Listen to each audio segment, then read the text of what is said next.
আসসালামু আলাইকুম, আমি আতিকুর রহমান আকাশ। সেকেন্ড ভেন্টর কর্তৃক আয়োজিত আমাদের ভেক্টর কোর্সের প্রথম ক্লাস আমাদের এটা। তোমাদের এই ক্লাসে স্বাগতম। আমরা আজকে যেটা পড়বো সেটা হচ্ছে ভেক্টর।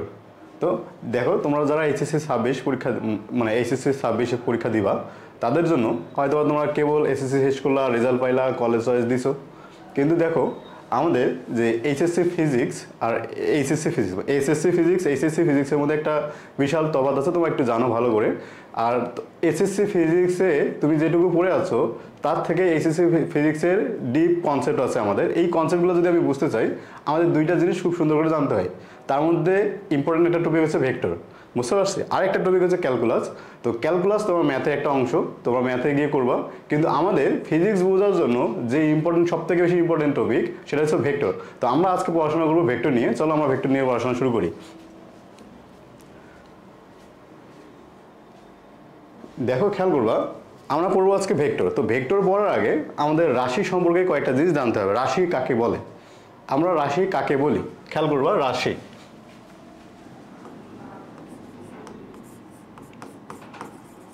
রাশি কাকে বলি? তোমরা 9-10-এ পড়ে আছো, ভৌত জগতে যা কিছু পরিমাপ করা যায় তাকেই রাশি বলা হয়। ভৌত জগতে যা কিছু পরিমাপ করা হয় তাকে কি বলা হয়? রাশি বলি আমরা, তাই না? এখন খেয়াল করবা, এই যে তুমি পরিমাপ করতে পারছো, কি কি পরিমাপ করতে পারছো? তোমার ওজন, তোমার ভর, তোমার উচ্চতা, তোমার দৈর্ঘ্য, প্রস্থ, বা তোমার হাতের সংখ্যা, দাঁতের সংখ্যা, এরকম পরিমাপ করতে পারছো, তাই না? এগুলোকে আমরা বলি রাশি। ওকে, তো তোমাকে যদি বলা হয় রাশি কোনগুলো নয়, বা ভৌত জগতে এমন কি কোনো কিছু আছে যেগুলো আমাদের রাশি নয়? এখন দেখো, আলোর সৃষ্টি, দেখো সবগুলা। তোমাকে যদি সৌন্দর্য পরিমাপ করতে বলা হয়, দেখো তুমি চাইলেই সৌন্দর্য পরিমাপ করতে পারবে না। তুমি সর্বোচ্চ বলতে পারবা একটা জিনিস দেখতে খুব সুন্দর বা একটু দেখতে আগলি। এইটা ছাড়া তোমার পক্ষে কোনো কিছু মানে ডিফাইন করা বা পরিমাপ করা কোনোভাবেই সম্ভব নয়। তো মোটামুটি অ্যাবস্ট্রাক্ট নাউন ছাড়া, আমি যদি বলি অ্যাবস্ট্রাক্ট নাউন ছাড়া বা বাকি যা কিছু আছেই সবগুলোকে আমরা বলতে পারি কি? রাশি। বুঝতে পারছি? তো রাশি কত প্রকার? তোমরা 9-10-এ পড়ে আছো রাশি 2 প্রকার। 9-10-এ কি পড়ে আছো তোমরা? রাশি 2 প্রকার। একটা হচ্ছে মৌলিক রাশি, আরেকটা হচ্ছে আমাদের যৌগিক রাশি। ওকে, তো মৌলিক রাশি কাকে বলে? যে রাশিকে আমরা ভাঙাইতে পারি না তাকে বলছিলাম মৌলিক রাশি, আর যে রাশিকে ভাঙাইতে পারি তাকে বলা হয় যৌগিক রাশি। কারণ খেয়াল করবা, মৌলিক রাশি কি কি আছে আমাদের? মৌলিক রাশি হচ্ছে তোমার 7টা, জানো তোমরা। মৌলিক রাশি মোট কয়টা? 7টা। একটা হচ্ছে তোমার দৈর্ঘ্য, একটা হচ্ছে ভর, একটা হচ্ছে আমাদের সময়, একটা হচ্ছে আমাদের তড়িৎ প্রবাহ,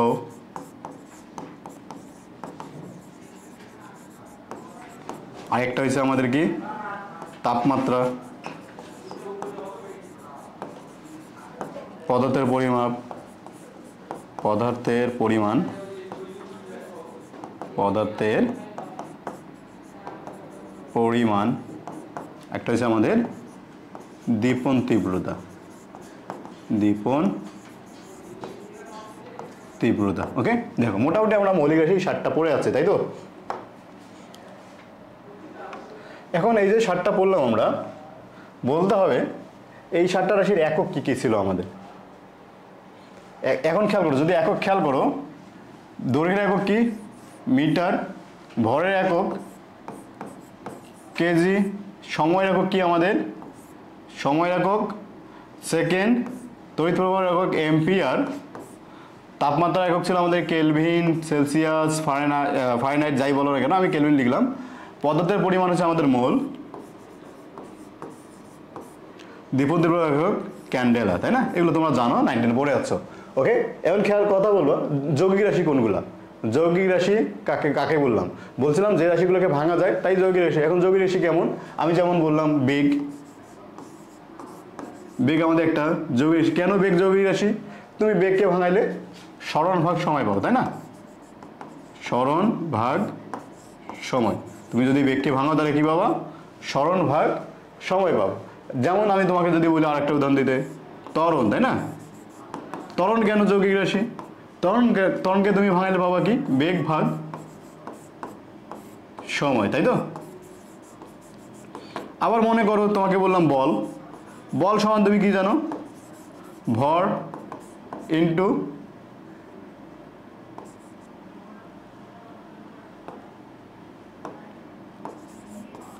ভর ইন্টু ত্বরণ, তাই না? তো এগুলো আমাদের যৌগিক রাশি। তো যৌগিক রাশির সংজ্ঞা তোমরা খুব সুন্দর করেই জানো যে এই যে মৌলিক রাশি কি, যৌগিক রাশি কি, এগুলো আমরা জানি। ওকে, এখন একটু খেয়াল করবা,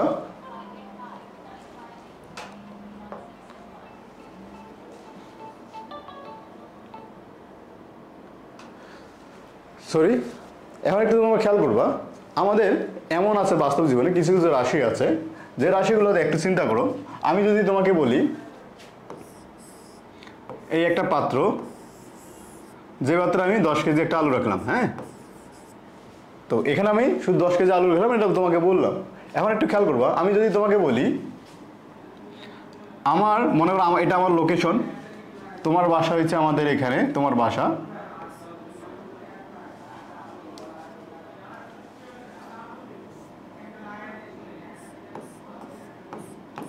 এটা তোমার বাসা, আমি আছি এখানে। এখন দেখো, ধরে নাও এটা পূর্ব দিকে 2 কিলোমিটার, পূর্ব দিকে কতটুকু? 2 কিলোমিটার। এখন একটু চিন্তা করো, আমাকে তোমার বাসার লোকেশন আর তুমি বলবো আমাকে, এখন তুমি কিভাবে বলতে পারো?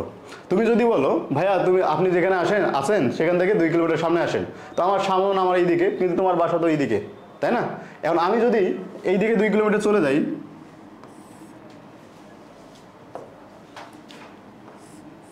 আমি যদি এই দিকে 2 কিলোমিটার যাই, এই অবস্থানটা আমি এই দিকে যদি 2 কিলোমিটার যাই, আমি কি কখনোই তোমার বাসা খুঁজে পাবো? কখনো কি তোমার বাসা খুঁজে পাওয়া যাবে?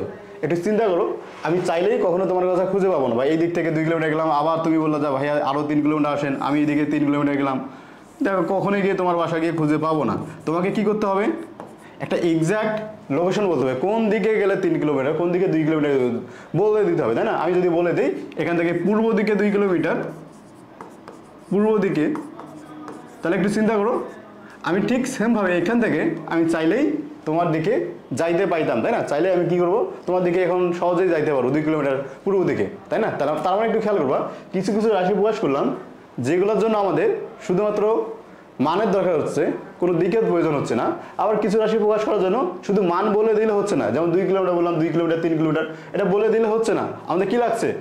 মানের সাথে সাথে একটা দিক লাগতেছে। দেখো, এই কারণে আমরা বলি দিকের উপর ভিত্তি করে, দিকের উপর ভিত্তি করে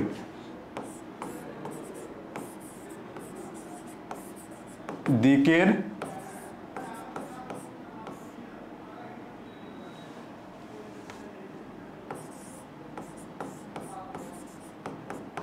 উপর ভিত্তি করে রাশি 2 প্রকার। রাশি কয় প্রকার? 2 প্রকার। একটাকে কি বলি আমরা? দেখো, কিছু কিছু রাশি প্রকার জন্য দিকের দরকার হচ্ছে, কিছু কিছু জন্য দিকের প্রয়োজন হচ্ছে না। যেটাতে দিকের প্রয়োজন হচ্ছে না তাকে বলি আমরা অদিক রাশি। তাকে কি বলি আমরা? অদিক রাশি। যাদের দিকের প্রয়োজন নাই তাকে কি বলি আমরা? অদিক রাশি। আর যে রাশি প্রকাশ করার জন্য আমাদের দিকের প্রয়োজন হচ্ছে তাকে বলা হয় আমাদের সদিক রাশি। দেখো, নামের সাথে মিল আছে না? দিক, দিক আছে মানে অদিক, দিক নাই, আর সদিক মানে দিক আছে, বুঝতে পারছি? তো যে রাশি প্রকাশ করার জন্য আমাদের দিকের প্রয়োজন নাই, শুধু মানের প্রয়োজন, তাকে কি বলবো আমরা? অদিক রাশি। আর যার জন্য আমাদের মান এবং দিক দুইটারই মানে প্রয়োজন, তাকে বলবো আমরা সদিক রাশি। তো এই যে অদিক রাশি, এটাকে আমরা বলি স্কেলার, ইংলিশে বলা হয় স্কেলার রাশি। আর সদিক রাশিকে ইংলিশে বলা হয় ভেক্টর রাশি। ভেক্টর রাশি। ক্লিয়ার হয়েছে? একটা আমাদের অদিক রাশি বা স্কেলার রাশি, একটা সদিক রাশি, আর একটা ভেক্টর রাশি বা ভেক্টর রাশি। ক্লিয়ার হয়েছে? এখন খেয়াল করবা, তোমাদের একটু আগে বুঝলাম অদিক রাশির জন্য শুধুমাত্র মানের প্রয়োজন, শুধুমাত্র মানের প্রয়োজন, তাই না? দিকের প্রয়োজন নেই, দিকের প্রয়োজন নেই। ওকে, ক্লিয়ার হয়েছে? আবার ভেক্টর রাশি কাকে বলি তাহলে আমরা এখানে? মান ও দিক উভয়ই প্রয়োজন, উভয়ই প্রয়োজন। ওকে, ক্লিয়ার হয়েছি? দেখো শুধুমাত্র মানের প্রয়োজন আছে, দিকের প্রয়োজন নেই কোথায়? অদিক রাশিতে। আর শুধুমাত্র মান এবং দিক উভয়ই প্রয়োজন কোথায়? সেটা হচ্ছে আমাদের সদিক বা ভেক্টর রাশিতে। ক্লিয়ার হয়েছি? আবার একটু চিন্তা করো,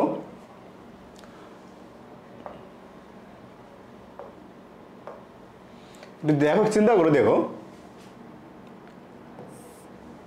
এটা আমাদের একটা পাত্র,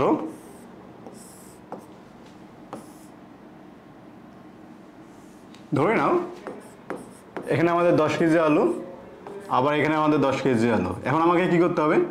এই দেখো দুই দিক থেকে আমাদের 10 কেজি আলু 10 কেজি আলু আমি যদি এই বস্তার মধ্যে রাখি, তাহলে আমি এখানে কয় কেজি পাবো? দেখো 20 কেজি পাবো।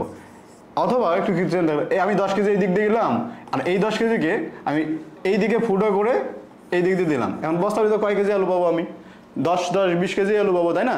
কিন্তু একটু খেয়াল করো, আমি যদি তোমাকে বলি এই একটা বস্তু,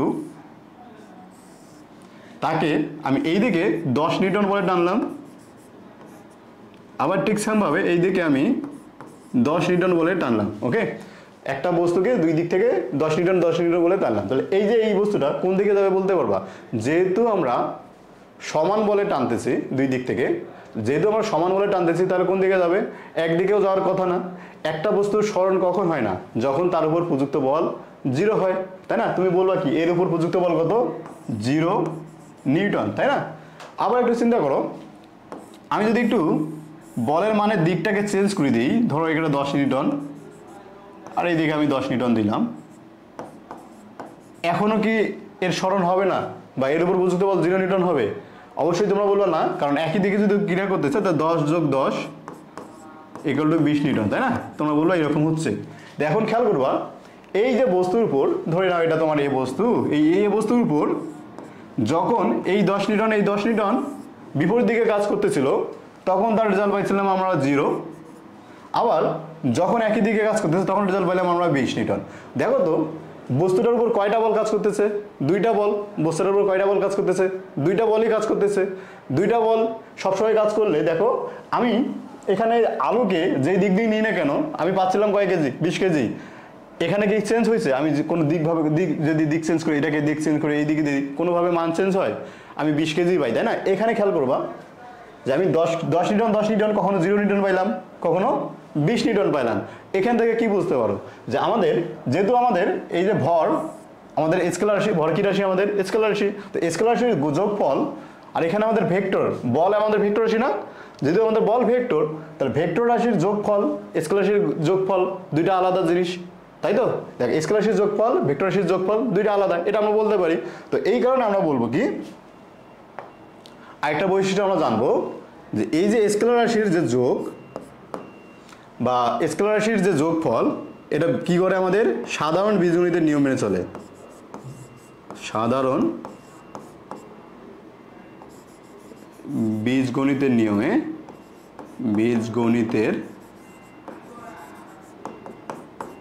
নিয়মে যোগফল নির্ণয় করতে হয়। যোগফল নির্ণয় করতে হয়। ক্লিয়ার হয়েছে? আর এই যে ভেক্টর রাশির যোগফল, এই যোগফলকে আমরা বলি ভেক্টর যোগ অথবা জ্যামিতিক যোগ। কি বলা হয়? ভেক্টর যোগ অথবা জ্যামিতিক যোগ। তাই এটাকে কিভাবে? ভেক্টর যোগের নিয়ম অনুযায়ী যোগ করতে হয়। ভেক্টর যোগ বা জ্যামিতিক পদ্ধতিতে যোগ করতে হয়। জ্যামিতিক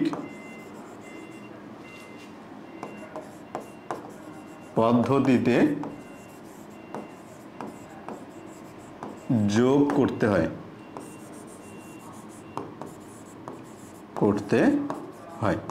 ওকে, এখন একটু চিন্তা করে দেখো তো, স্কেলার রাশির মান কখন চেঞ্জ হবে? দেখো একটা রাশি আছে 10 কেজি আলু, এটার মান কখন চেঞ্জ হবে? যখন মানটুকু পরিবর্তন হবে, তাই না? মানটুকু যদি পরিবর্তন হয়, তার মানে কি স্কেলার রাশির পরিবর্তন কখন হয়? শুধুমাত্র মানের পরিবর্তন হলে। কিন্তু খেয়াল করবা, ভেক্টর রাশি যেহেতু মান এবং দিক দুইটার উপর নির্ভর করে, তার মানে স্কেলার রাশির ভেক্টর রাশির পরিবর্তন কখন হবে? ভেক্টর রাশির পরিবর্তন হবে মান এবং দিক বা উভয়ের যে কোনো একটার পরিবর্তন যদি হয়, তখনই কি হবে? আমাদের ভেক্টর রাশির পরিবর্তন হবে। একটু এই জিনিসটা একটু মাথায় রাখবা। কি?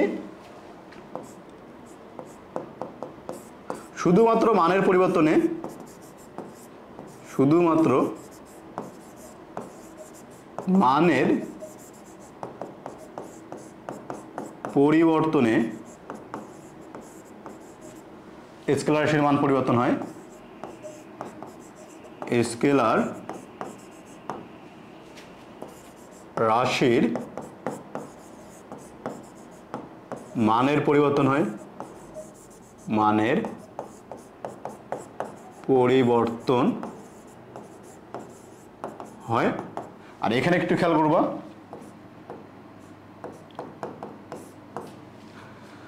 মান বা দিক বা উভয়েরই পরিবর্তন হলে, উভয়ই পরিবর্তন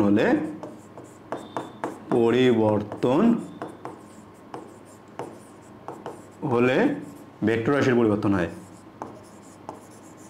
ভেক্টর রাশির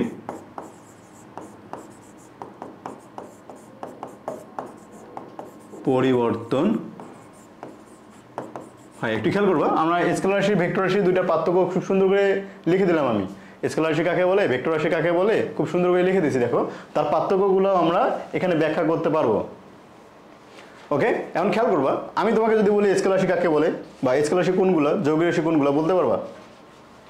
স্কেলার রাশি কোনগুলো আর যৌগিক রাশি কোনগুলো? এখন খেয়াল করবা স্কেলার রাশি কোনগুলো, আমি একটু খেয়াল করবো। এখানে আমি তুমি 4 নাম্বার দিয়ে দুইটাকে পার্থক্য লিখে রাখবো না, শুধু উদাহরণটা। এখন খেয়াল করবা, তুমি জানো দৈর্ঘ্য আমাদের স্কেলার রাশি, এটাকে দৈর্ঘ্য বা দূরত্ব বলি আমরা। দূরত্ব আমাদের কি, তারপরে আছে আমাদের দ্রুতি, তাই না? তারপরে একটু খেয়াল করবা, কাজ পড়ে আসছো, তড়িৎ প্রবাহ, তড়িৎ প্রবাহ। এখন একটু খেয়াল করবা, তড়িৎ প্রবাহ স্কেলার রাশি কেন? আমি তো এখানে তড়িৎ প্রবাহ লিখলাম, তড়িৎ প্রবাহ স্কেলার রাশি কেন? তড়িৎ প্রবাহ কেন আমরা স্কেলার রাশি বলি? একটু কোশ্চেনটা আমি একটু লিখে রাখবা।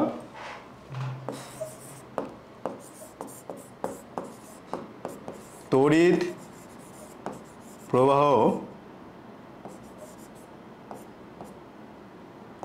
স্কেলার রাশি কেন? স্কেলার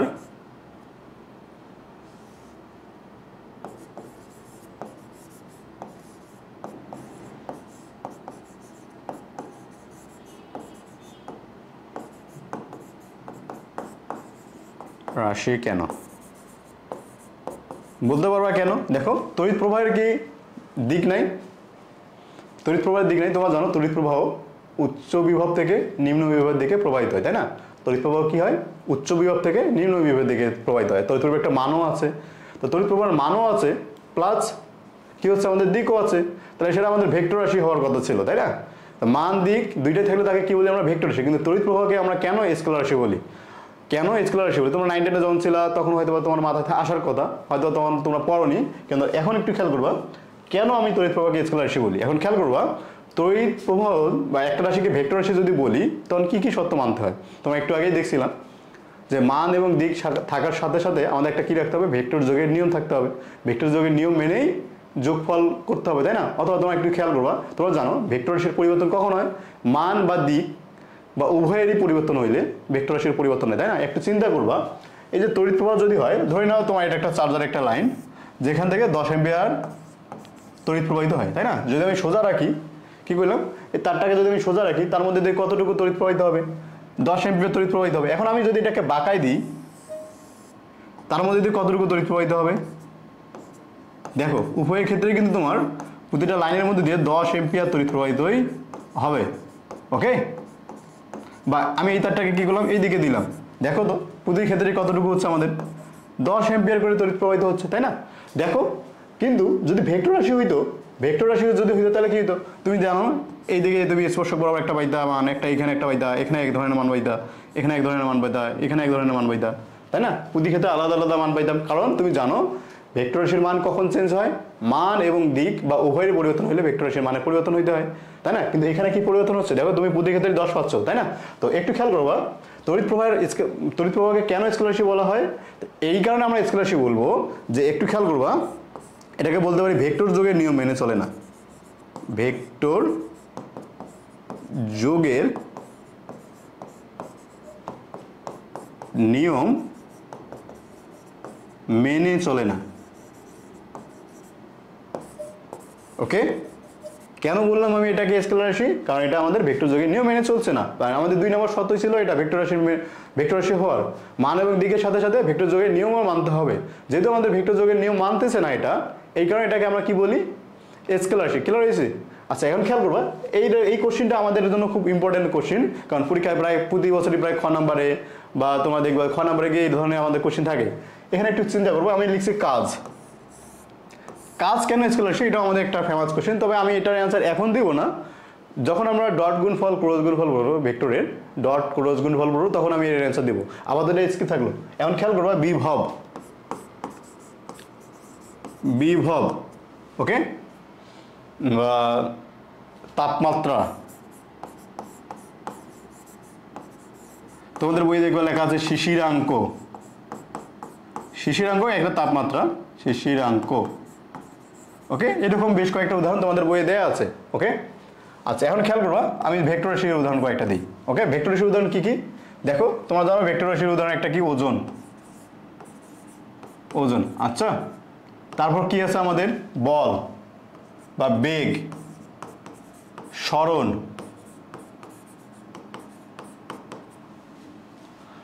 ত্বরণ, বল, তারপরে আমরা বলতে পারি কি? প্রাবল্য। ওকে, তোমরা চাইলে আপাতত বইয়ের যে দেখবা, বইয়ে বেশ কয়েকটা উদাহরণ লেখা আছে, তোমাদের তোমরা উদাহরণগুলো পড়ে রাখতে পারো চাইলে।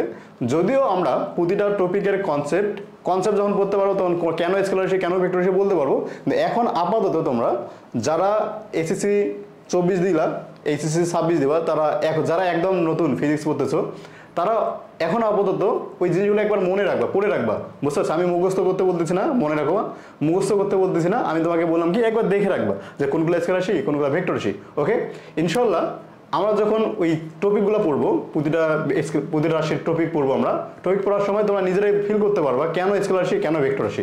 ওকে, আচ্ছা, এখন খেয়াল করবা, আমরা নেক্সট স্লাইডে যাবো। এখন খেয়াল করবা আমরা ভেক্টর রাশি স্কেলার রাশি নিয়ে অনেক কথাবার্তা বললাম, ভেক্টর রাশি স্কেলার রাশি নিয়ে অনেক কথাবার্তা বলছি আমরা, তাই না? এখন আমরা যেটা বলবো, ভেক্টরকে কিভাবে প্রকাশ করা যায়, ভেক্টরকে আমরা কিভাবে প্রকাশ করতে পারি। এখন খেয়াল করবা ভেক্টরকে প্রকাশ করার পদ্ধতি আছে আমাদের 2টা। ভেক্টরকে প্রকাশ করার পদ্ধতি কয়টা আছে আমাদের? আছে 2টা। ওকে, তো 2টা কি কি একটু খেয়াল করবা। একটা হচ্ছে আমরা সংখ্যার মাধ্যমে প্রকাশ করতে পারি,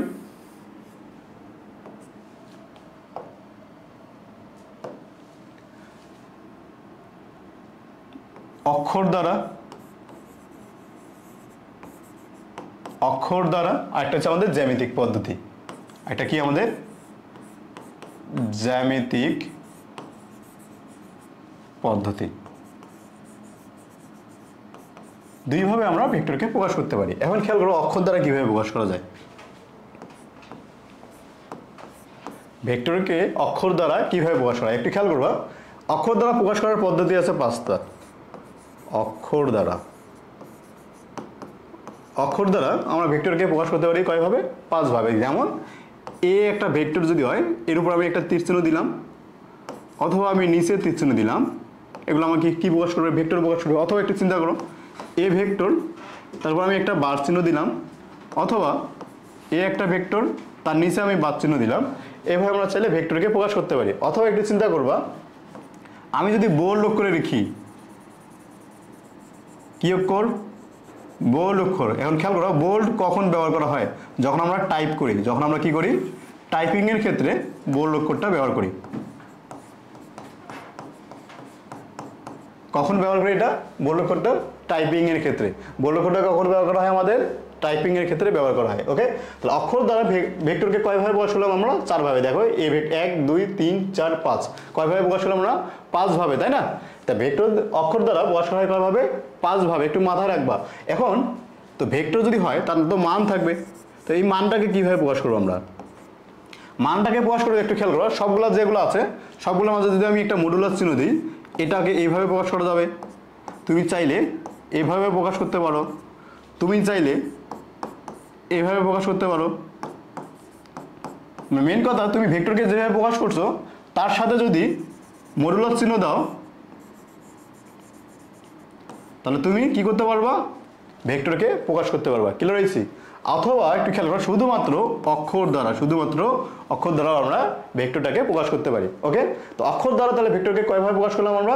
দেখো, অক্ষর দ্বারা ভেক্টরকে প্রকাশ করছি 5 ভাবে। একটু মাথায় রাখবা, তোমাকে যদি বলা হয় ভেক্টরকে কয়ভাবে প্রকাশ করা যায়, যদি বলা হয় ভেক্টরকে কয়ভাবে প্রকাশ করা যায়, তখন মনে রাখবে 2 ভাবে। ভেক্টরকে কয়ভাবে প্রকাশ করা যায়? 2 ভাবে। কি কি?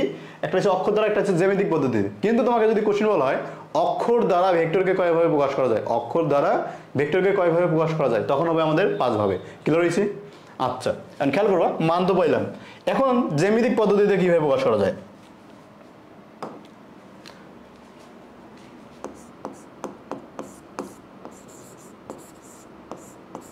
জ্যামিতিক পদ্ধতিতে প্রকাশ। হ্যাঁ, জ্যামিতিক পদ্ধতি মনে রাখবা। জ্যামিতিক পদ্ধতি বলতে আমি বোঝাচ্ছি তোমাকে কি, সরলরেখা দ্বারা। কি দ্বারা? সরল রেখা দ্বারা। সরল রেখা দ্বারা। ওকে, তো সরল রেখা দ্বারা ভেক্টরকে কিভাবে প্রকাশ করি আমরা?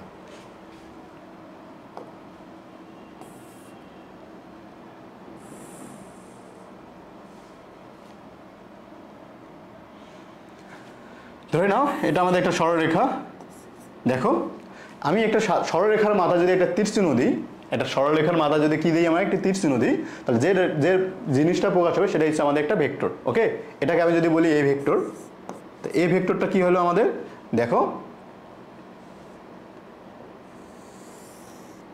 এই যে এ ভেক্টর, তো এ ভেক্টরের দেখো এটা একটা ভেক্টর যার মাথা আমি কি করলাম, তীর চিহ্ন দিয়ে প্রকাশ করলাম। তো একটু চিন্তা করবা, যে পয়েন্ট থেকে আমি শুরু করছি, যে পয়েন্ট থেকে আমি শুরু করব, সেই পয়েন্টটার নাম হবে আদি বিন্দু। আদি বিন্দু। আর যেখানে গিয়ে আমি শেষ করব তার নাম হচ্ছে আমাদের শেষ বিন্দু। শেষ বিন্দু। ওকে, একটু খেয়াল করো, যখন ভেক্টর দ্বারা প্রকাশ করতেছি বা একটা সরলরেখা দ্বারা প্রকাশ করতেছি, জ্যামিতিক পদ্ধতি প্রকাশ করতেছি, তখন তার মধ্যে কি কি থাকে? একটা আদি বিন্দু থাকে, একটা আমাদের শেষ বিন্দু থাকে। একটা আদি বিন্দু থাকে, একটা কি থাকে? আমাদের শেষ বিন্দু থাকে। এখন খেয়াল করবা, এই যে ভেক্টর আছে আমাদের, তার তো একটা দৈর্ঘ্য ছিল, তাই না? এই যে দৈর্ঘ্য একটা আছে না আমাদের, এই দৈর্ঘ্যটা তার কি হবে? মান প্রকাশ করবে। দৈর্ঘ্যটা কি প্রকাশ করবে? আমাদের মান প্রকাশ করবে। একটু খেয়াল করবা, একটা সরলরেখা দ্বারা যখন ভেক্টর প্রকাশ করব, তার দৈর্ঘ্যটাকে কি প্রকাশ করবে? দৈর্ঘ্যটা আমাদের প্রকাশ করবে একটা মান। দৈর্ঘ্যটা কি প্রকাশ করবে? আমাদের দৈর্ঘ্যটা প্রকাশ করবে মান। তার মানে কি, যার দৈর্ঘ্য বড় তার মান, সেই ভেক্টরের মান বেশি, যার দৈর্ঘ্য কম সেই ভেক্টরের মান কম। এই জিনিসটাকে আমরা বলি সমানুপাতিক সম্পর্ক, তাই না? এই সম্পর্কটা আমরা কি বলি? সমানুপাতিক সম্পর্ক। তাই তোমরা বলতে পারবা মান সমানুপাতিক দৈর্ঘ্য। মান সমানুপাতিক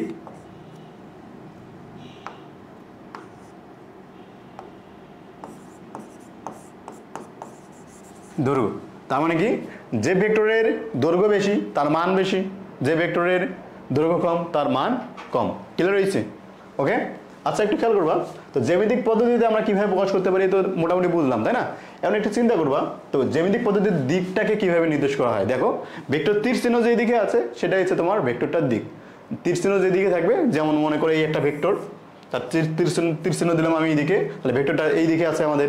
এই যে ধরে নাও এটা একটা ভেক্টর, এটা আমাদের এই দিকে আছে। তো মোটামুটি আমরা এক্স অক্ষের সাথে কত ডিগ্রি কোণে থাকে, মোটামুটি এটা দ্বারাই আমরা দিকটাকে বোঝাবো। হ্যাঁ, এটাকে থিটা দ্বারা প্রকাশ করবো। হ্যাঁ, ধরো থিটা ইকুয়াল এখানে আমাদের 30 ডিগ্রি। তো এই 30 ডিগ্রি দ্বারা আমরা কি বুঝালাম? 30 ডিগ্রি দ্বারা বুঝালাম ভেক্টরটার দিক বুঝাইছে। ওকে, ক্লিয়ার হয়েছে আপাতত? আচ্ছা, এখন খেয়াল করবা, তো ভেক্টরকে কিভাবে প্রকাশ করা হয়, ভেক্টর কি, ভেক্টর আমাদের কি কাজে লাগে, এগুলো নিয়ে আমরা সম্পর্কিত জানলাম। এখন ভেক্টর সম্পর্কিত কয়েকটা সংজ্ঞা আমরা জানবো। ওকে, ভেক্টর সম্পর্কিত কয়েকটা সংজ্ঞার মধ্যে আমাদের আছে এখানে সমান ভেক্টর। কি আছে? সমান ভেক্টর। দেখো, ভেক্টর সমান, দুইটা ভেক্টরকে কখন আমরা সমান বলবো? দুইটা ভেক্টরকে কখন আমরা সমান বলবো? যখন দুইটা ভেক্টরের মান এবং দিক উভয়ই সমান। কি বললাম? যখন দুটি ভেক্টরের, যেহেতু সমান বলছে তুলনা করতে হয়, তুলনা তো তুমি একটা ভেক্টরের মাধ্যমে করতে পারবে না, অবশ্যই দুইটি ভেক্টর নির্দেশ করতে হবে। আমি অনেক সময় দেখছিলাম তোমাদের স্টুডেন্টের খাতা দেখতে লিখে যে মান সমান হলে, মান এবং দিক সমান হলে তাকে বলা হয় সমান ভেক্টর। তোমাকে বলে দিতে হবে দুইটা ভেক্টর। ওকে, যদি তোমাদের কি হয়, দুটি ভেক্টরের বা একাধিক ভেক্টরের মান এবং দিক উভয়ই সমান হয়, কি হইলাম? মান এবং দিক উভয়ই সমান হয়, তাহলে তাকে কি বলবো আমরা? সমান ভেক্টর। দেখো, সমান ভেক্টর কাকে বলবো? দুটি ভেক্টরের দুই বা ততোধিক ভেক্টরের দুই বা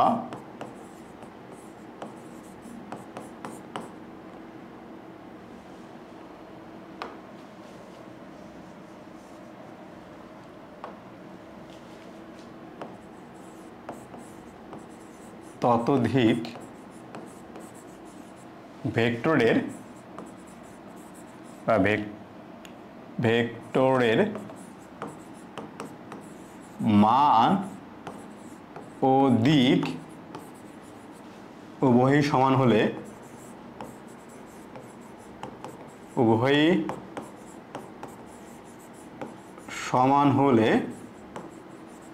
তাকে বলবো আমরা সমান ভেক্টর, তাহলে সমান ভেক্টর বলে অবশ্যই এখানে তাদেরকে লেখা ভালো, তাদেরকে সমান ভেক্টর বলে। যেমন একটু চিন্তা করবা, ধরে নিলাম এ একটা ভেক্টর, এখানে আমাদের বি একটা ভেক্টর, এ একটা ভেক্টর একটা কি বি একটা ভেক্টর।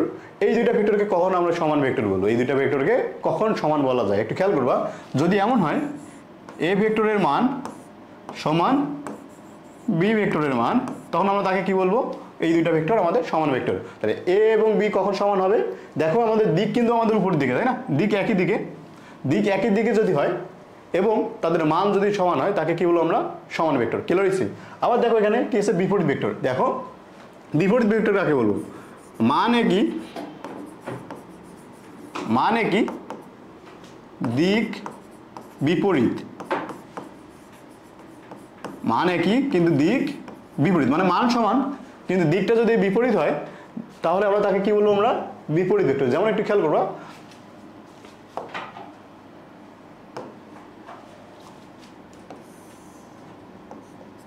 সি একটা যদি ভেক্টর হয়, এই সি ভেক্টরটাকে এ এবং বি ভেক্টরের বিপরীত ভেক্টর কখন বলবো, যদি এমন হয় এ ভেক্টর সমান বি ভেক্টর, তো তোমরা পাইছি না, সমান দেখো সি ভেক্টর, দেখো তিনটা ভেক্টরের মানই সমান কিন্তু দেখো এর সাথে সি এর তুলনা করো, দিক পরস্পরের বিপরীত, দিক পরস্পরের কি বিপরীত, তখন এ এবং সিটাকে কি বলবো আমরা বিপরীত ভেক্টর। অথবা বি এবং সি চিন্তা করো, বি ভেক্টরের দিক এবং সি ভেক্টরের দিক পরস্পর বিপরীত দিক কিন্তু মান সমান, এই কারণে আমরা সি ভেক্টরটাকে কি বলবো আমরা বি ভেক্টর এবং এ ভেক্টরের বিপরীত ভেক্টর। ক্লিয়ার হয়েছে? আচ্ছা এখন খেয়াল করো সমতলীয় ভেক্টর, দেখো নাম দেখেই বোঝা যাচ্ছে, সম মানে সমান, তলীয় মানে তল, তার মানে কি যদি একাধিক ভেক্টর একই তলে অবস্থিত হয়, কি বললাম, যদি একাধিক ভেক্টর একই তলে অবস্থিত হবে তাহলে ওই ভেক্টরগুলোকে কি বলবো আমরা সমতলীয় ভেক্টর। একই তলীয় মানে কি একই তলে অবস্থান করে, তাই না, একই তলে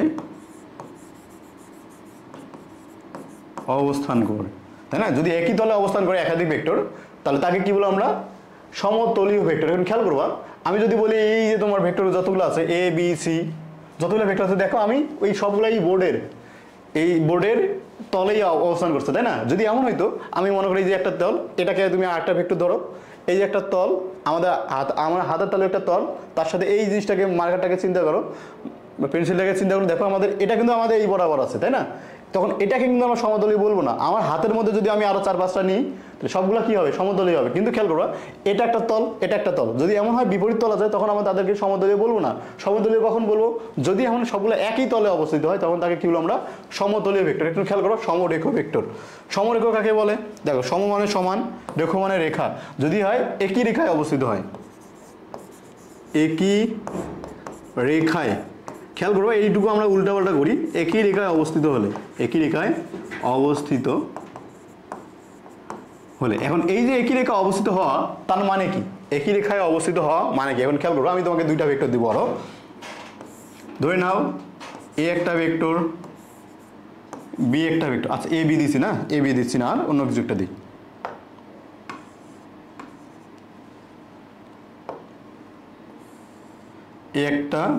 এই একটা, হ্যাঁ, এটাকে বললাম আমি ই ভেক্টর, এটাকে বললাম আমি এ ভেক্টর, এটাকে বললাম আমি এইচ ভেক্টর, আর এটাকে বললাম আমি ডি ভেক্টর। ওকে, এখন বলতে হবে এখানে কোন ভেক্টরগুলো সমভেক্টর, কোন ভেক্টরগুলোকে আমরা সমভেক্টর বলতে পারি, সমরেখ ভেক্টর বলতে পারি। খেয়াল করবা এই যে আমাদের H vector, E vector, F vector, দেখো আমাদের এটা একই লাইনে আছে তাই না, এটাকে আমরা সমরেখ বলতে পারি, তোমরা বলতেই পারো। কিন্তু কথা হলো ডিটা কি সমরেখ ভেক্টর? এই যে তোমাদের কোশ্চিন এখানে তোমরা অনেকে ডিটাকে সমরেখ ভেক্টর বলবা না, ডিটাকে সমরেখ ভেক্টর অনেকেই বলবো না, কিন্তু ডিটা আসলে আমাদের একটা সমরেখ ভেক্টর। খেয়াল করবা আমি যদি এই ডিটাকে আমি উঠাই এখানে বসাই দিই, তো মান এবং দিকের কোনো চেঞ্জ হবে? দেখো তো আমি যদি এই ভেক্টরটাকে উঠাই আমি এখানে নিয়ে বসাই দিই, মান এবং দিক চেঞ্জ হয়? তোমাকে এই জিনিসটা আমি একটা উদাহরণের মাধ্যমে যদি দেখাই তাহলে আরও বুঝতে পারবা। দেখো চিন্তা করে দেখো, এটা আমাদের একটা ধরে নাও, এখানে খেয়াল করবা এই একটা ভেক্টর আমি যদি নিই, দেখো এই একটা ভেক্টর নিলাম, নিয়ে আমি বসাই দিলাম এখানে, তার দেখো এখানে মানটা পাবা তুমি, এই জায়গায় মানটা দেখা যাচ্ছে, দেখো এখানে যে 15 মান। ওকে, দেখো খেয়াল করবো এই যে ভেক্টরটা আছে আমি যদি এই ভেক্টরটা ইচ্ছা মতো দিক চেঞ্জ করি, দেখো এখান থেকে এখানে, এখান থেকে এখানে, মান এবং দিকের কোনো চেঞ্জ হচ্ছে? দেখো তো আমি চাইলেই, দেখো আমি যে জায়গায় নিয়ে যাই না কেন মান এবং দিকের কোনো চেঞ্জ হচ্ছে। দেখো এটা 0 ডিগ্রি ছিল, 0 ডিগ্রি বরাবর আছে, এক্স অক্ষ বরাবর 5 ডিগ্রি মান আছে তাই না। তার মানে একটু চিন্তা করো এই যে ভেক্টরটা আমাদের ছিল, সেই ভেক্টরে কোনোভাবেই তুমি দেখো আমি এক জায়গা থেকে অন্য জায়গায় যদি নিয়ে যাই তার মানের কোনো চেঞ্জ হচ্ছে না বা দিকেরও কোনো চেঞ্জ করতেছি না আমরা, কারণ আমরা সবসময় দেখো এই ভেক্টরটি পাচ্ছি, সবসময় কি পাচ্ছি আমরা? এই ভেক্টরটি পাচ্ছি। আমি তুমি যেভাবেই নাও না কেন, যেভাবে এই যেখানে নিয়ে যাও না কেন, দেখো আমি যদি মান এবং দিকটাকে চেঞ্জ না করি তাহলে আমরা কি পাবো? ওই সেম ভেক্টরটাই পাবো তাই না। এই যে এ ভেক্টর আছে আমাদের এখানে, তাহলে এটা দেখো আবার একটু চিন্তা করো, এই যে একটা ভেক্টর আছে আমাদের, তোমাদের যা ভুল করো দেখো এই দুই এ আর বি ভেক্টর কি পরস্পর সমরেখ ভেক্টর? তোমাকে এটাই তো বললাম আমি, এ এবং বি পরস্পর কি সমরেখ ভেক্টর? এখন তো খেয়াল করবা তোমাদের মনে হতে পারে যদি একই রেখায় না এই পরস্পর আলাদা, এটা এখানে আছে এখানে এখানে আছে তাহলে সমরেখ ভেক্টর নয়, কিন্তু আসলে বাস্তবতা কি একটু খেয়াল করো, আমি যদি এই ভেক্টরটাকে উঠাই এখানে নিয়ে বসাই দিই, দেখো বি এর কোনো মান এবং দিক চেঞ্জ হয়েছে, এখন সমরেখা মনে হচ্ছে না, এখন একই রেখায় হচ্ছে না, বুঝতে পারছি। তার মানে একটা জিনিস মনে রাখবা, সমরেখ ভেক্টর যদি তখনই হবে যখন ভেক্টরগুলো পরস্পর সমান্তরাল থাকবে। কি বললাম? সমরেখ ভেক্টর তখনই হবে যখন ভেক্টরগুলো পরস্পর সমরেখা হবে, মানে সমান্তরাল হবে। যদি সমান্তরালে থাকে, সমান্তরালে অথবা একই রেখায় যদি থাকে তাহলে ভেক্টর দুটোকে আমরা কি বলবো? সমরেখ ভেক্টর। ক্লিয়ার হয়েছে এইটুকু? আচ্ছা, তোমাদের মনে হয় তাহলে সমরেখ ভেক্টর নয় কোনগুলো, এমন একটু চিন্তা করো।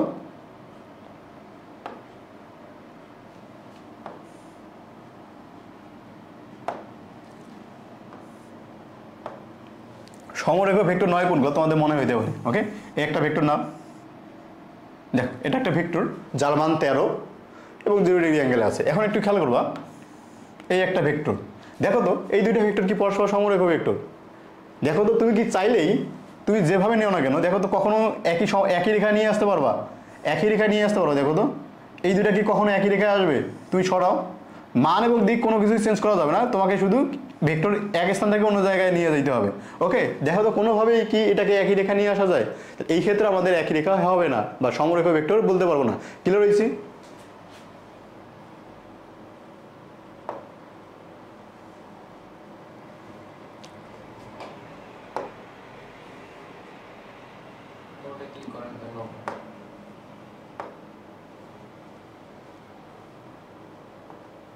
ওকে, তো এইটুকু বুঝলাম আমরা যে সমরেখ কখন ভেক্টর হয়? যদি সমান্তরালে থাকে বা একই রেখায় থাকে। মনে রাখবা সমান্তরালে যদি থাকে,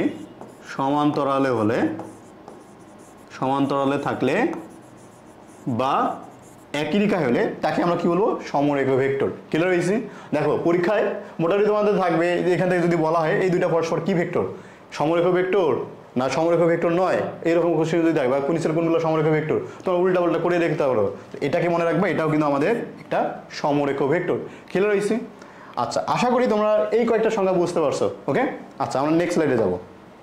তো নেক্সট স্লাইডে আছে আমাদের একক ভেক্টর এবং শূন্য ভেক্টর। আমাদের পরীক্ষার জন্য খুব ইম্পর্টেন্ট দুইটা সংজ্ঞা, একক ভেক্টর কাকে বলে, শূন্য ভেক্টর কাকে বলে। আচ্ছা একটু খেয়াল করবা, তোমার কাছে মনে করো 10 টাকা আছে, তোমার কাছে 10 টাকা আছে। এখন এই 10 টাকাকে তুমি চাচ্ছ এক করে ভাগ করে দিতে, মানে সবাই এমনভাবে ভাগ করে দিবা সবাই যেন একক পরিমাণ পায়। একক ভেক্টর বা একক রাশি, এই জিনিসটা নিয়ে আগে বুঝো। 10 টাকা আছে, তুমি কি করবা? এই 10 টাকাকে যদি 10 জনের মাঝে ভাগ করে দাও তাহলে কি পাবা? একটা একক মান পাবা, তাই না? একটা একক মান পাবো। এখন খেয়াল করবা 10 টাকা আমাদের কি রাশি ছিল? স্কেলার রাশি। তো স্কেলার রাশিকে তার মান দ্বারা ভাগ করলাম, আমি কি পাইলাম? একটা একক মান পাইলাম। ঠিক সেমভাবে একক ভেক্টর বলতে কাকে বলবো? দেখো একক ভেক্টর, যে ভেক্টরের মান এক একক, কি কইলাম? যে ভেক্টরের মান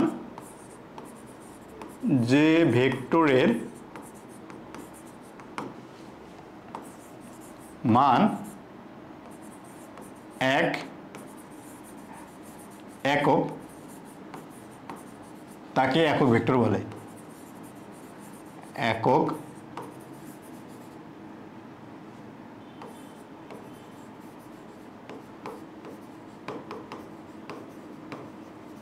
তাকে কি বলে আমরা? একক ভেক্টর। যে ভেক্টরের মান এক একক তাকে কি বলা হয়? একক ভেক্টর। ওকে, এই যে একক ভেক্টর আমরা পাইলাম, এই যে একক ভেক্টর আমরা পাইলাম, একক ভেক্টর। এখন কথা হলো একক ভেক্টরকে আমরা কিভাবে পাই? একক ভেক্টরকে কিভাবে পাওয়া যায়?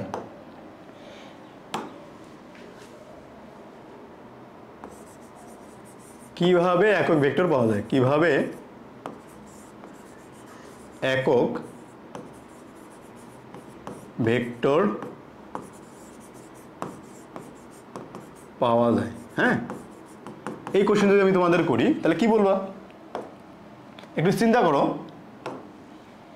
এই যে আমরা একক ভেক্টর পাইলাম, ভেক্টরকে কিভাবে একক মানে স্কেলার রাশিতে দেখলাম, একটা স্কেলার রাশিকে তার মান দ্বারা যদি ভাগ করি তাহলে কি পাই আমরা?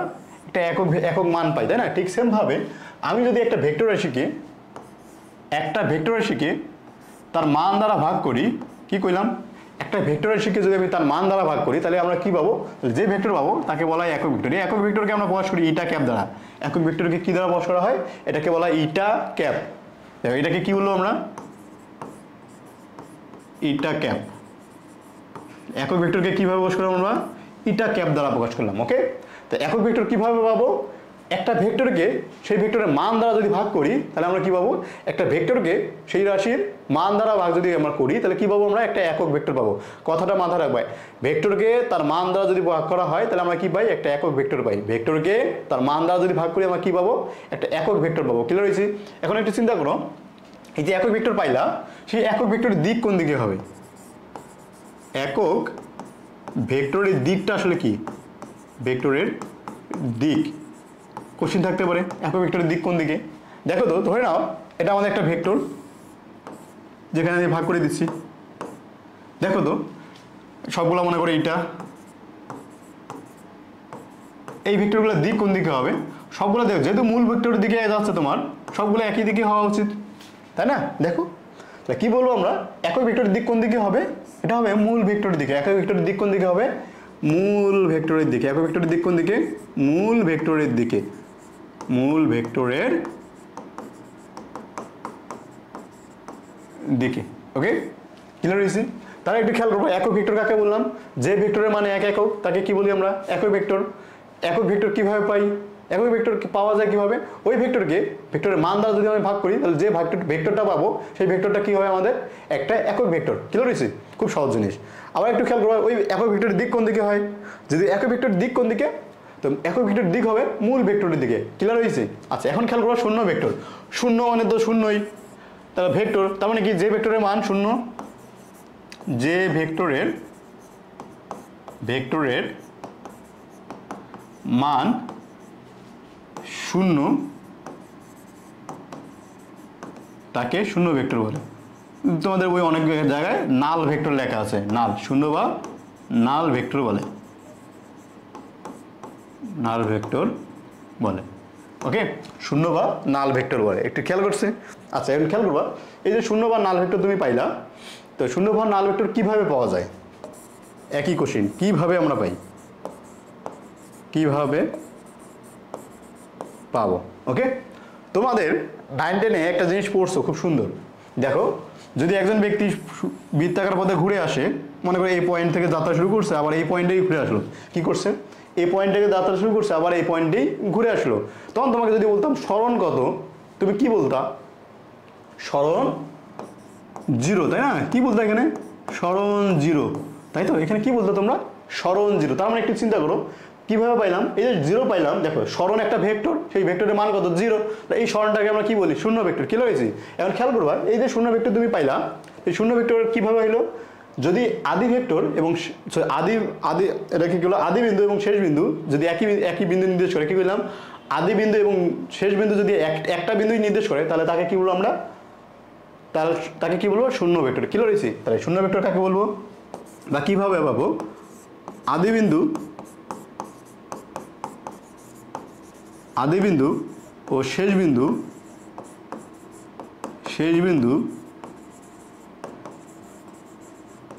একই হলে শূন্য ভেক্টর পাবা। কি রয়েছে, কিভাবে পাওয়া যাবে শূন্য ভেক্টর, আদি বিন্দু ও শেষ বিন্দু যদি একই হয় তাহলে তাকে কি বলবো আমরা, শূন্য ভেক্টরই বলবো। তোমাদের বইয়ে দেখবা কোথাও কোনো বই লেখা আছে যে ভেক্টরের মান শূন্য তাকে বলা হয় শূন্য ভেক্টর, কোথাও লেখা আছে যে ভেক্টরের আদি বিন্দু এবং শেষ বিন্দু একই হয়, একই বিন্দু নির্দেশ করে, তাকে বলা হয়, তাকে কি বলা হয় আমাদের শূন্য ভেক্টর। আবার একটু চিন্তা করো, তোমাদের শুরুতেই আমি একটা উদাহরণ দিচ্ছিলাম, এই বস্তুকে একদিকে একজন 10 নিউটন বলে এইদিকে টানতেছে, আবার 10 নিউটন বলে এইদিকে টানতেছে, তাহলে তুমি কত পাবা, 0 নিউটন। বল তুমি পাচ্ছ 0 নিউটন, বল একটা ভেক্টর রাশি, তাই না, সেই বলের মান কত পাইলা, 0 নিউটন। তাহলে এই কথা তুমি বলতে পারো, দুটি সমমানের বল বিপরীত দিকে ক্রিয়া করলে, সমমানের ভেক্টর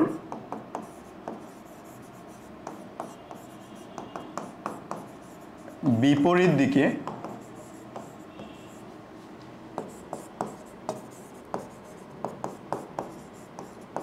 ক্রিয়া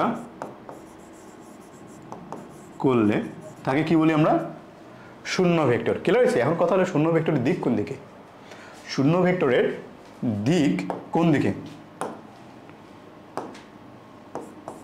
শূন্য ভেক্টরের দিক কি হবে বলো। দেখো তো, এই যে 0 নিউটন পাইলাম, তার দিক কোন দিকে হবে, তো দিক তো এখানেই, তাই না, এখানে দেখো এই সরণটার দিক কোন দিকে, এ থেকে এতে, তাই না, মানে কি ওই একই বিন্দু নির্দেশ করতে। মনে রাখবা, একমাত্র ভেক্টর যে ভেক্টরের আমাদের দিক নাই, একমাত্র ভেক্টর শূন্য ভেক্টর যে ভেক্টর আমাদের কি কোনো দিক নাই, মনে রাখবা শূন্য ভেক্টরের দিক নাই। ওকে, ভেক্টর শূন্য ভেক্টর, এটা একটা ভেক্টর, কিন্তু এই ভেক্টরের আমাদের দিক নেই। ক্লিয়ার হয়েছি, ওকে, এটা একটু মাথায় রাখতে হবে আমাদের। তো মোটামুটি আমাদের ভেক্টরকে কিভাবে প্রকাশ করা হয়, ভেক্টরের যে কয়েকটা আমাদের ইম্পর্টেন্ট কয়েকটা সংজ্ঞা আমরা জানলাম, যেগুলো আমাদের মোটামুটি ক নাম্বারের জন্য খ নাম্বারেই আসে, আমাদের মোটামুটি আমরা একটা বেসিক ধারণা পাইলাম। ওকে, আচ্ছা,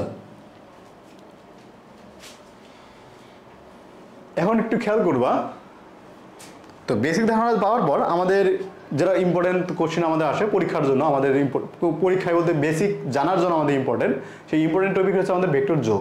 কি আমাদের ভেক্টর যোগ, তোমরা একটু আগেই দেখছিলাম, ভেক্টরকে যোগ যদি করি আমরা, ভেক্টর যদি আমি যোগ করি, তাহলে ভেক্টর যোগটা মানে সাধারণ যোগের তুলনায় একটু ব্যতিক্রম, তাই না। তো এই যে ভেক্টর যোগটাকে কিভাবে করা যায়, কয় পদ্ধতিতে করা যায়, কিভাবে করা যায়, কেন করতে হয় ভেক্টর যোগ, এগুলোই নিয়ে আমরা আলোচনা করব কি আমাদের ভেক্টর যোগে। তো এখনকার পড়াশোনা আমাদের কি ভেক্টর যোগ। খেয়াল করবা, ভেক্টর যোগ আমরা কয়ভাবে করতে পারি, আমি লিখে রাখছি যদিও স্লাইডে। ভেক্টর যোগ করা যায় 5 ভাবে। ভেক্টর যোগ কয়ভাবে করা যায়, 5 ভাবে। একটা যে সাধারণ সূত্র, একটা ত্রিভুজ সূত্র, একটা বহুভুজ সূত্র, একটা সামুদ্রিক সূত্র, একটা যে উপাংশের সাহায্যে যোগ। ওকে, ক্লিয়ার হচ্ছে। তাহলে ভেক্টর যোগ কয়ভাবে করা যায়, ভেক্টর যোগ করা যায় আমাদের 5 ভাবে। ভেক্টর যোগ কয় পদ্ধতিতে করা যায়, ভেক্টর যোগ করার পদ্ধতি হচ্ছে আমাদের 5টা। ওকে, কি কি 5টা, সাধারণ সূত্র, ত্রিভুজ সূত্র, বহুভুজ সূত্র, সামুদ্রিক সূত্র এবং উপাংশ সূত্র। ওকে, এখন খেয়াল করবা, তোমরা সাধারণ সূত্র প্রয়োগ করে আছো, ত্রিভুজ সূত্র প্রয়োগ করে আছো 9, 10-এ তোমরা, বা বহুভুজ সূত্র এইগুলোর ব্যবহার তোমরা করে আছো, যদিও জানো না, 9, 10-এ জানতা না যেগুলো ভেক্টর যোগের নিয়ম, তোমরা করে আছো আমি জানি। আমি যদি উদাহরণ দিই তখনও বুঝবা তোমরা করে আছো, কিন্তু তোমাদের ওই ধারণাটা ছিল না। এখন আমরা তোমার চেষ্টা করবো 9, 10-এর বেসিক যে ধারণা ছিল তোমার, তার সাথে এখন ভেক্টর যোগের যে তোমার সম্পর্ক, তোমাকে সেই সম্পর্কটা আমার ধরা দেয়া। ওকে, খেয়াল করবা কি কি করা যায়। সাধারণ সূত্র আমাদের এখানে আছে, সাধারণ সূত্র জানার আগে একটু খেয়াল করো, আমি তোমাকে একটা উদাহরণ দিই, তুমি বলবা। মনে করো একজন ব্যক্তি এ থেকে বি গেল, বি থেকে সিতে গেল। ওকে, এটা 3 মিটার, এটা আমাদের 4 মিটার। দেখো এই জিনিসগুলো তোমরা করছো, কি করছে, এ থেকে বি গেছে, আবার বি থেকে সিতে গেছে, এ থেকে বি, বি থেকে সি। এখন কোশ্চেন হলো সরণ কত। আমি ভেক্টর নিয়ে যদি কাজ করতেছি, সরণ একটা ভেক্টর, সরণ কত তোমরা খুব সহজে বের করতাম। এই সরণ জানতা, আদি বিন্দু থেকে শেষ বিন্দুর মধ্যে দিয়ে দূরত্ব। তো তোমরা এইটুকু একটা যোগ করে দিতা, যে এই যে জিনিসটা এটাকে তোমরা বলতে যোগফল, তাই না? তো মোটামুটি এটা কী হতো আমাদের একটা অতিভুজ, অতিভুজ যদি হয় 3 উপর স্কোয়ার প্লাস 4 উপর স্কোয়ার ইকুয়াল টু 5, তাই না? এরকম পাইতা, তাই না? এই যে তুমি এই জিনিসটা করছো, এই যে প্রয়োগটা করছিলা, এটাই মিলে দেবে ভাইয়া ভেক্টর যোগ। এটাই কি আমাদের ভেক্টর যোগ। ক্লিয়ার হয়েছি? এই ভেক্টর যোগ করে আসছিল, তাই না? এখন খেয়াল করো এটা কিভাবে আমরা ভেক্টর যোগ বলি। এখন খেয়াল করো কি কি করলাম আমি। এই যে ভেক্টরের দেখো প্রথম ভেক্টরের শেষ বিন্দুতে, তাই না? প্রথম ভেক্টরের শেষ বিন্দুতে আমি কি করলাম, এই যে দ্বিতীয় ভেক্টর আছে আমাদের বিসি ভেক্টর, বিসি ভেক্টরের আদি বিন্দু স্থাপন করছি। কি করছি দেখো, প্রথম ভেক্টরের শেষ বিন্দু বি, এটা আদি বিন্দু, এটা শেষ বিন্দু। প্রথম ভেক্টরের শেষ বিন্দুতে বি এবং সি, দেখো এটা যদি বিসি হয়, তুমি জানো ভেক্টরকে এক জায়গা থেকে অন্য একটা জায়গায় নিয়ে যাওয়া হয়, এক জায়গা থেকে অন্য একটা জায়গায় নিয়ে যাওয়া হয়, এই পদ্ধতিটাকে বলা হয় ভেক্টর স্থানান্তর। মনে একটু মাথা রাখবা, আমি ভুলে গেছি যদিও, ভেক্টর স্থানান্তর। ওকে, এটাকে কি বলা হয়? ভেক্টর স্থানান্তর। এখন খেয়াল করবা, আমি এই যে বি সি, এটা মনে করো বি এবং সি, এই বি এবং সি ভেক্টর, এই ভেক্টরটাকে কি করলাম, এখান থেকে উঠে এখানে নিয়ে বসাই দিলাম, এখান থেকে নিয়ে কি করলাম, এখানে বসাই দিলাম। তাহলে কি হবে আমাদের এই জিনিসটা কি হবে, যেহেতু আমি ভেক্টরটা স্থানান্তর করে নিয়ে আসলাম, তাহলে এই ভেক্টর একই ভেক্টর। তাহলে কি করছি দেখো, এই যে তোমার শেষ আদি বিন্দু, এই আদি বিন্দুটা আমি এখানে গিয়ে বসাই দিলাম। তার মানে কি করলাম, প্রথম ভেক্টরের শেষ বিন্দুতে দ্বিতীয় ভেক্টরের আদি বিন্দু স্থাপন করলাম। প্রথম ভেক্টরের শেষ বিন্দুতে দ্বিতীয় ভেক্টরের আদি বিন্দু যদি স্থাপন করি, তাহলে ওই দুইটা ভেক্টরের যোগফল কোনটা হবে দেখো, প্রথম ভেক্টরের আদি থেকে দ্বিতীয় ভেক্টরের শেষ, তাই না? প্রথম ভেক্টরের আদি থেকে দ্বিতীয় ভেক্টরের শেষ, এটাকে আমরা কি বললাম, ভেক্টর যোগ। দেখো প্রথম ভেক্টরের আদি থেকে দ্বিতীয় ভেক্টরের শেষ, ওকে, প্রথম ভেক্টরের আদি দ্বিতীয় ভেক্টরের যদি শেষ যদি তুমি যোগ করো, তাহলে কি পাবো আমরা ওই দুইটা ভেক্টরের যোগফল পাবো। আমি এটাই লিখছি, দুইটি ভেক্টরের যোগের ক্ষেত্রে একটি ভেক্টরের শীর্ষবিন্দুতে, কি বলছি, একটি ভেক্টরের শীর্ষ বা শেষ বিন্দুতে অপর একটা ভেক্টরের পাদবিন্দু বা আদিবিন্দু, অপর একটা ভেক্টরের পাদবিন্দু বা আদিবিন্দু যদি স্থাপন করা হয়, দেখো শীর্ষবিন্দু বা শেষ বিন্দু একই কথা, শেষ বিন্দু, পাদবিন্দু বা এটাকে বলা হয় আদিবিন্দু। ওকে, পাদবিন্দু বা আদিবিন্দু যদি স্থাপন করি, তাহলে প্রথম ভেক্টরের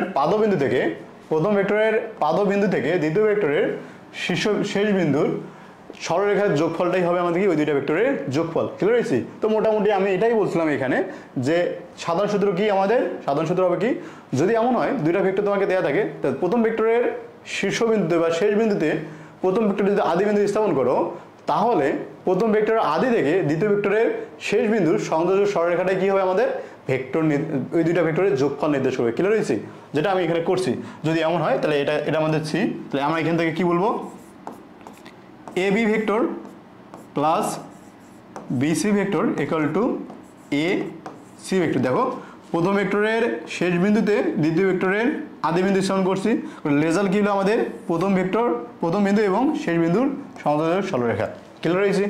ওকে, বুঝতে পারছি? তাহলে ভেক্টর যোগটা বুঝলাম। দেখো তোমরা 9 10 করে যাচ্ছ, আমি তোমাদের শুধু ধরাই দিচ্ছি যে কিভাবে করতে হয় এগুলো। এখন খেয়াল করবো ত্রিভুজ সূত্র। এখন কি করবো আমরা, ত্রিভুজ সূত্র। একই জিনিস খেয়াল করবা, এটা যদি আমাদের একটা ত্রিভুজ হয়, এ বি সি, কি খেয়াল করবো এখানে, যদি আমাদের এটা ত্রিভুজ হয় বা তুমি স্মরণ যদি হয়, এ থেকে বি, বি থেকে সি যদি হয়, তখন তুমি কি বলতো, স্মরণ কি হইতো, স্মরণ হইতো এ সি, তাই না? এটা কি হইতো আমাদের স্মরণ হইতো। স্মরণটা কি হলো আমাদের, এই যে স্মরণ প্লাস এই যে স্মরণ, এই দুইটা যোগফল না, এ বি প্লাস বিসি, এই দুইটার যোগফল কি আমাদের এসি, এটাই তো স্মরণ।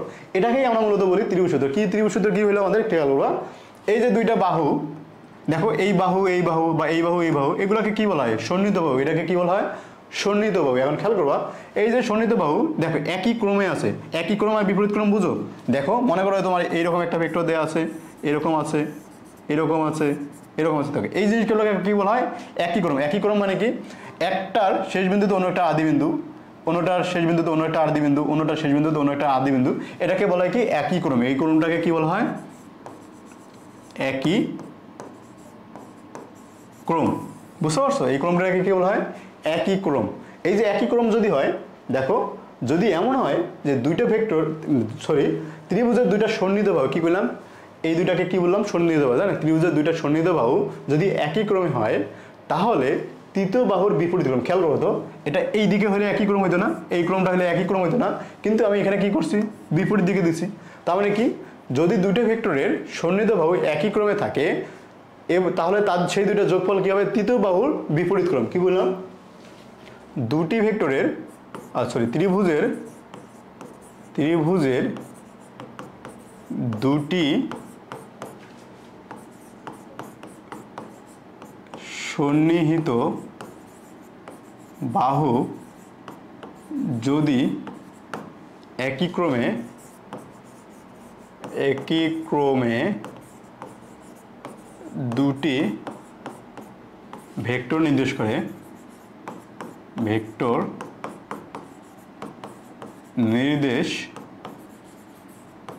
করে, তবে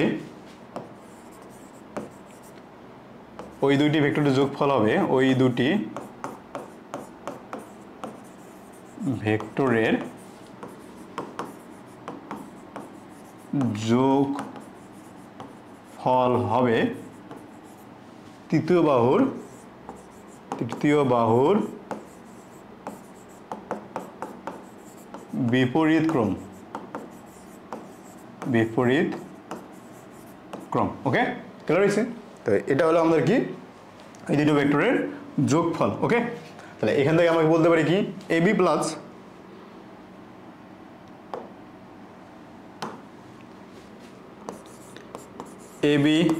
plus BC equal to A C, তাই না? এখন একটু চিন্তা করো, আমি চাইলে এই জিনিসটাকে কি করতে পারি, AB vector plus BC vector equal to minus C A vector. দেখো আমি দিকটাকে চেঞ্জ করে দিছি। কি করছি, আমি দিকটাকে চেঞ্জ করে দিয়ে মাইনাস সি এ ভেক্টর করছি। ক্লিয়ার হয়েছে? এখন খেয়াল করবা আমি কি করতে পারি, এখান থেকে AB vector plus BC minus এদিকে গেলে প্লাস হবে C A vector equal to 0। এখন একটু চিন্তা করো তো, এখানে কি হইলো, এ থেকে বি, বি থেকে সি, আবার সি থেকে এ। তার মানে কি, একই ক্রমে যদি যাই, ত্রিভুজের তিনটা বাহু যদি একই ক্রমে নির্দেশ করে, ত্রিভুজের তিনটা বাহু যদি কি হয়, একই ক্রম নির্দেশ করে, তাহলে আমরা রেজাল্ট কি পাবো, 0, তাই না? তাহলে এই জিনিসটা একটু নোট করে রাখবে, এটাকে বলা হয় তোমার অনুসিদ্ধান্ত। ত্রিভুজ সূত্রের অনুসিদ্ধান্ত কি, ত্রিভুজের তিনটি সন্নিহিত বাহু একই ক্রমে হলে ত্রিভুজের তিনটি বাহু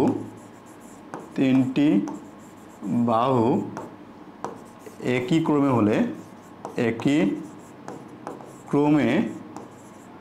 হলে যোগফল বা লব্ধি শূন্য হয়। ওকে, ক্লিয়ার হয়েছে? যোগফল বা লব্ধি কি আমাদের শূন্য হয়। তো এটাই ছিল আমাদের ত্রিভুজ সূত্র। আমরা নেক্সট ক্লাসে হয়তো তোমাদের সাথে সামুদ্রিক সূত্র নিয়ে কথা বলবো।